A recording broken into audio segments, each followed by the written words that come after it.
Happy Monday. Phil Lindeman with your Krystal 93 News at noon. This weekend was almost the slowest of autumn on the I-70 Mountain Corridor. Just over 122,000 cars passed through the tunnels in 3 days. That is barely busier than the first weekend of the month, when a fatal accident closed I-70 for hours. Traffic this weekend was slower than last weekend by 7%, busier than last year by 7.5%. A 28-year-old snowboarder has pleaded not guilty to leaving the scene of a fatal crash at Eldora last season. The snowboarder, Nicholas K. Martinez, allegedly hit and killed Ron LeMaster, a Colorado ski legend known for books on ski technique. Martinez goes to trial in January for a petty offense.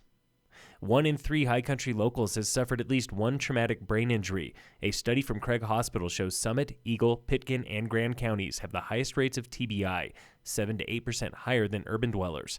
The study also found brain injury survivors are twice as likely to abuse alcohol and 3 times more likely to abuse drugs compared to other patients.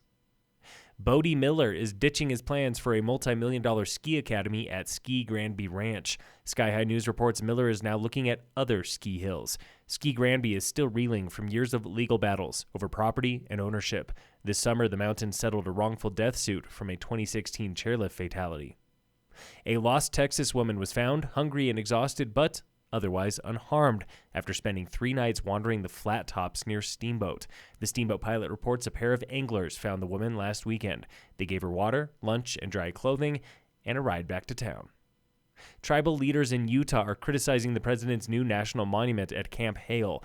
Leaders of the Ute Indian tribe of eastern Utah say the Biden administration did not consult with them until just days before that dedication last week. For thousands of years, tribal nations have been stewards of this sacred land, hunting game, foraging for medicinal plants, and maintaining a deep spiritual bond with the land itself. The monument did have the blessing of 2 other Ute tribes. An e-bike manufacturer is recalling about 22,000 mountain bikes for dangerously defective batteries. Aincheer e-bikes are exploding when the cylindrical battery overheats. At least 4 people have been hurt. Aincheer e-bikes are sold by Amazon, Overstock, and Walmart. Local fire danger remains moderate today, still with no fire restrictions. In sports, the Avalanche play the Wild tonight at 6. The Broncos face the Chargers at 6:15. And in local sports, brought to you by Cassandra Schultz & Associates. With American Family in Dillon, Summit High football defeated Palisade Friday 28-18. Volleyball went 3 for 3 at the Battle Mountain Tournament, beating Roaring Fork and Rifle in 3 sets, Conifer in 2.